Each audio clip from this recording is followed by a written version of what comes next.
Assalamualaikum warahmatullahi wabarakatuh. Alhamdulillahi rabbil alamin, wassalatu wassalamu ala asrafil anbiya'i wal mursalin Sayyidina wa maulana Muhammadin wa ala alihi wa sahbihi ajma'in, amma ba'du. Mengenai perintah dzikir, Allah subhanahu wa ta'ala berfirman, Ya ayyuhalladzina amanu dzkurullaha dzikran katsira fasabbihu bukratan wa asilah. Ayat ini diawali dengan redaksi Ya ayyuhalladzina amanu, berarti dikhususkan hanya bagi orang-orang yang beriman. Makanya kata Ibnu Mas'ud, kalau ada ayat yang diawali dengan redaksi Ya ayyuhalladzina amanu, maka dengarkanlah telingamu. Maknanya apa? Perhatikanlah. Pasti mengandung perintah atau larangan dari Allah subhanahu wa ta'ala.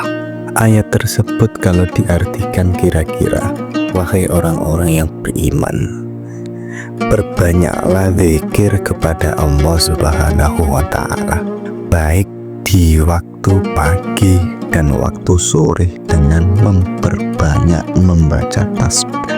Kalau menurut hadis Nabi, ahabbul kalami ilallahi arba'un, ada 4 kalimat yang disukai oleh Allah.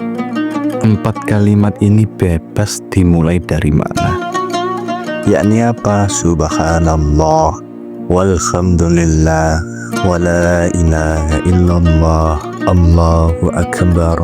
Itu kalimat yang disukai oleh Allah subhanahu wa ta'ala. Dan perlu diketahui bahwa zikir ini salah satu perintah yang bersifat sunnah. Namun ada beberapa kalangan ulama yang mengatakan bahwa zikir ini hukumnya atau sifatnya adalah wajib. Berarti kalau kita menganut yang menghukumi zikir adalah kewajiban, maka di saat kita lalai kepada Allah, maka di saat itulah kita sedang mendapatkan dosa. Ini perbedaan pendapat para ulama yang seharusnya menjadi referensi bagi kita untuk terus bersemangat untuk berzikir kepada Allah. Zikir itu dibagi menjadi 3. Yang pertama adalah zikir Allah, atau disebut sebagai zikir kebiasaan. Zikir ini adalah zikirnya orang awam, di mana lisannya zikir tapi hatinya masih lalai. Buah dari zikir kebiasaan ini adalah pemahaman. Kemudian yang kedua adalah zikir ibadah. Zikir ibadah ini zikirnya kaum khawas, lisannya zikir, hatinya juga zikir kepada Allah. Buah dari zikir ibadah ini adalah pahala atau kebaikan dari Allah subhanahu wa ta'ala. Sedangkan yang ketiga adalah zikir ma'rifah. Zikir ma'rifah ini adalah zikirnya kaum khawas al-khawas, khususil khusus, di mana semua anggota tubuhnya, baik jasmani maupun rohani, semuanya serentak berzikir kepada Allah. Buah dari zikir ma'rifah ini tidak ada yang tahu hanya Allah subhanahu wa ta'ala, karena saking besarnya pahala atau keutamaan dari zikir ma'rifah ini. Kalau bisa kita semua itu sampai pada makom zikir ma'rifah, di mana yang zikir itu adalah jiwa kita, roh kita, dan jasmani kita. Tapi meskipun masih belum dapat sampai di level zikir ma'rifah, maka jangan sesekali kita berhenti untuk berzikir. Karena kata Ibnu Athaillah dalam Syarah Al-Hikam beliau mengatakan bahwa kelalaianmu sehingga meninggalkan zikir itu dosanya lebih besar daripada engkau lalai di saat berzikir. Jadi zikir nggak apa-apa meskipun hati Anda lalai, karena hal demikian jika diistiqomahkan maka akan melatih jiwa dan ruh untuk ikut berzikir pula. Dalam hadis qudsi Allah berfirman, ini dijelaskan dalam kitab Bulughul Maram di bab doa dan zikir. Allah berfirman dalam hadis qudsi, ana ma'a abdi ma dzakarani wa takharraka bi syafatahu. Artinya, aku senantiasa bersama hambaku selagi dia ingat kepadaku, kata Allah, dan bibirnya selalu bergerak karena menyebut namaku. Ini hadis qudsi. Jadi makna sederhananya adalah Allah ini selalu bersama dengan kita selagi kita ingat kepada Allah. Di dalam Quran juga dijelaskan, Allah berfirman, fadkuruni adkurukum. Ingatlah padaku, kata Allah, niscaya aku juga akan ingat kepadamu. Di saat malaikat Jibril menyampaikan fadkuruni adkurukum kepada Nabi SAW, malaikat Jibril berkata pada Nabi, wahai Muhammad, ayat fadkuruni adkurukum ini hanya diberikan kepada umatmu, hanya diberikan kepadamu karena tanda kasih sayang Allah kepadamu dan kepada seluruh umatmu. Jadi istimewa betul ayat fadkuruni adkurukum ini. Sebelum Rasulullah diutus menjadi nabi, ada yang mendapatkan semacam ayat fadkuruni adkurukum.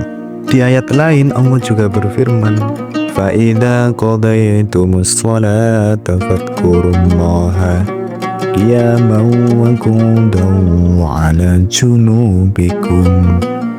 Meskipun kamu tidak sholat, sholatmu telah selesai, maka tetap ingatlah kamu kepada Allah, baik dalam keadaan berdiri, duduk, maupun berbaring. Nah, ini perintah untuk selalu ingat kepada Allah Subhanahu wa Ta'ala. Mengenai pengamalan perintah zikir ini boleh dilaksanakan secara berjamaah ataupun secara sendiri. Kalau dilaksanakan secara berjamaah, Allah itu pernah berfirman dalam satu riwayat di hadis qudsi bahwa barang siapa yang menyebut namaku, mengingat namaku secara berjamaah, maka aku akan menyebut namanya, mengingat namanya, mengingat dirinya secara jamaah pula. Nah, ini dalil zikir secara berjamaah. Kalau dalil zikir secara individu atau sendiri, itu sudah dijelaskan dalam Quran. Wadhkur rabbaka fi nafsik tadarru'an wa khifatan. Dan ingatlah Allah di dalam dirimu, tadarru'an dengan merendahkan hati, wa khifatan dan dengan suara yang lirih atau suara yang pelan. Dua-duanya betul. Zikir secara berjamaah dengan suara yang keras juga betul. Zikir secara individu dengan suara yang pelan juga betul.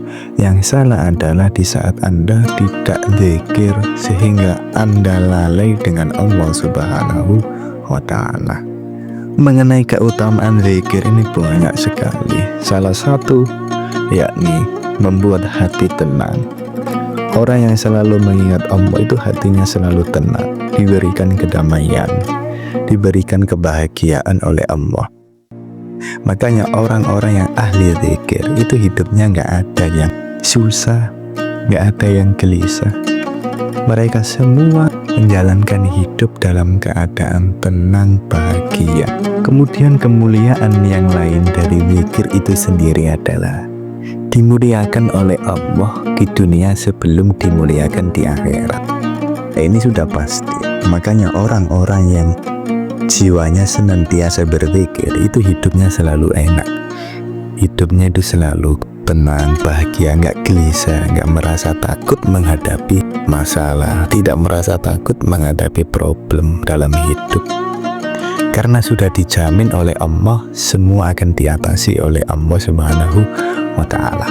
Dan perlu diketahui bahwa Allah Ta'ala itu zat yang hanya dapat disifati dengan dzikir, tidak dengan pikir. Makanya dzikir itu lebih utama daripada pikir. Karena jika Allah kita sifati dengan pikir, maka kita nggak akan sampai.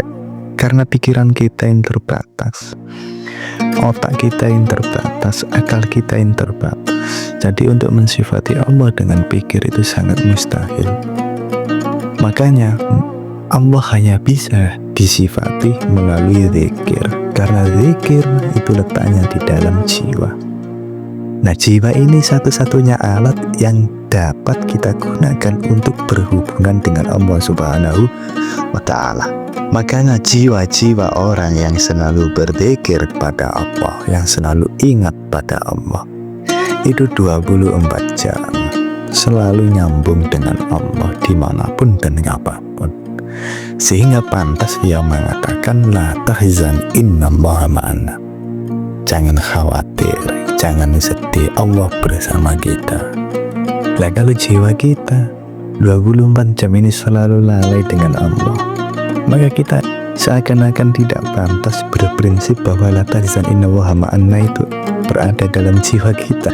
Makanya segala sesuatu itu harus kita pahami secara mendetail. Nah, jadi kesimpulannya, selagi kita diberi kesempatan oleh Allah hidup di dunia, maka gunakanlah kesempatan itu untuk memperbanyak zikir kepada Allah Subhanahu wa Ta'ala. Ini saya tutup dengan satu hadis Rasulullah SAW bersabda, "Man qala la ilaha illallah wahdahu la syarikalah, lahul mulku wa lahul hamdu wa huwa ala kulli syai'in qadir, asra marratin kana kaman a'taqa arba'ata anfusim min waladi Ismaila."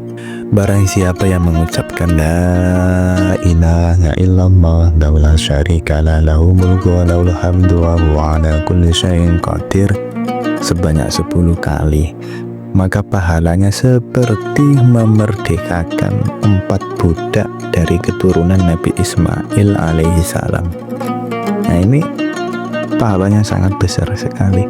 Ada hadis yang mengatakan, barang siapa yang mengucapkan subhanallah wa bihamdihi sebanyak 100 kali, maka semua dosa-dosanya akan diampuni oleh Allah meskipun sebanyak buih di lautan. Nah, ini salah satu bentuk keutamaan dari zikir dan bentuk pengamalan dari zikir untuk kita amalkan secara bersama. Semoga keterangan ini senantiasa dibarengi dengan hidayah dari Allah Subhanahu wa Ta'ala. Wallahu a'lam bishawab.